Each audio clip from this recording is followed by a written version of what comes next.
and answer questions Now listen carefully and answer questions 31 to 40. 31 to 40.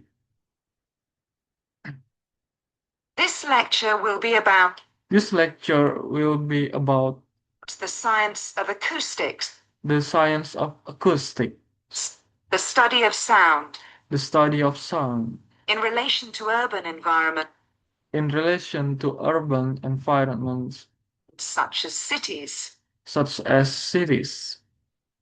As an acoustic engineer myself, As an acoustic engineer myself, I think this is an area I think this is an area we're likely to see great where we are likely to see great changes. changes. In the past, researching urban In the past, researching soundscapes urban soundscapes was simple.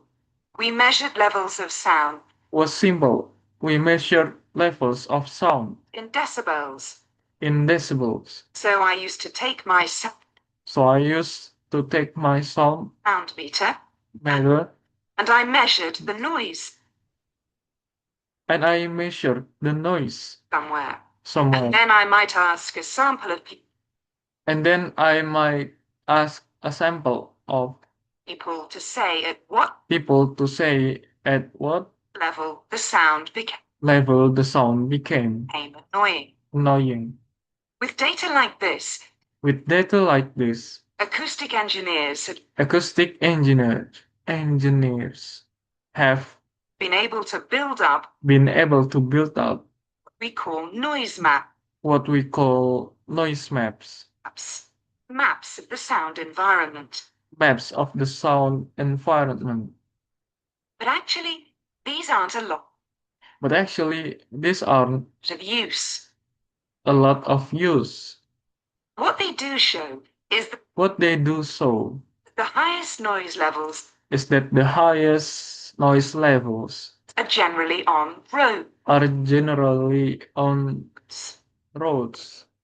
That's not really very Well, that's not really very surprising. surprising. But there's quite a lot going on that But there's quite a lot going on these maps don't show that these maps don't show because they can't capture the because they can't capture the complex way that sound complex way that sound varies over time. varies over time.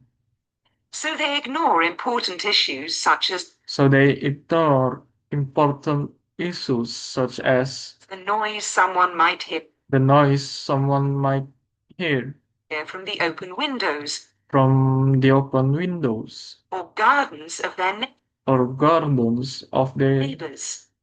neighbors. And this sort of noise can be quite And this sort of noise can be quite significant significant in summer. in summer. We don't have any databases We don't have any databases on this sort of information. on this sort of information.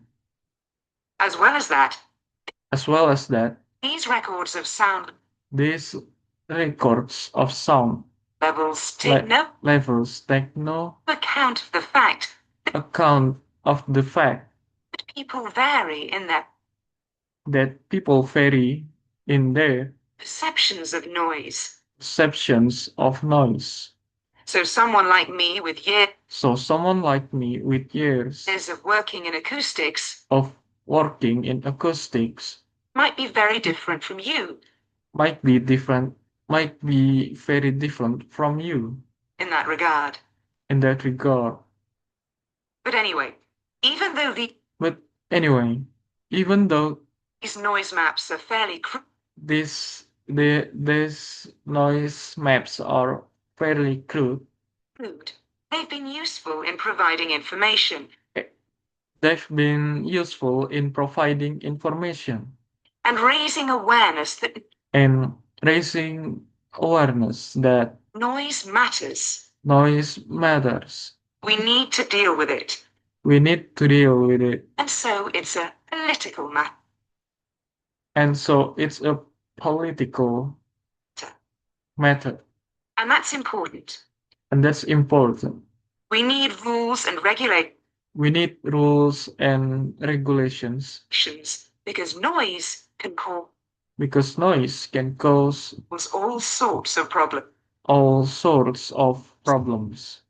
Those of you who are city dwellers know Those of you who are city dwellers know that things go on 24 that things go on 20, hours a day. 24 hours a day. So city dwellers often So city dwellers often suffer from interrupted sleep. suffer from interrupting sleep.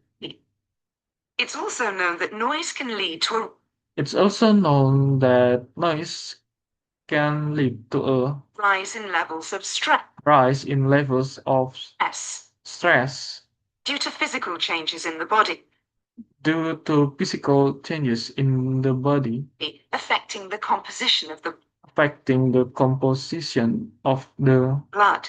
blood. And there are other problems as well. And there are other problems as well. For instance, if school children For instance, if school children don't have a quiet place to don't have a quiet place to study, their study, work will suffer. their work will suffer. Now, one problem with decibel measurement Now, one problem with decibel measurement is that it doesn't differentiate is that it doesn't differentiate between different types of noise. between different types of noise. Some types of sounds that most people Some types of sounds that most people would probably think of as nice would probably think of as nice and relaxing and relaxing might well score quite highly in might well score quite highly in decibel levels. decibel levels. Think of the sound made by a fountain Think of the sound made by a fountain in a town square, for example. in a town square, for example. That's not necessarily something That's not necessarily something that we'd want to control or that we'd want to control or reduce. use So maybe researchers should to reduce. So maybe researchers should consider these sorts of consider these sorts of sounds in urban design. sounds in urban design. This is going to be tricky because just This is going to be tricky because just measuring measuring decibel levels isn't decibel levels going to help us here. isn't going to help us here. Instead, many researchers are Instead, many researchers are using social science techniques, using social science techniques, studying people's emotional studying people's emotional response response to sound, to sound by using using questionnaires and so questionnaires and so on.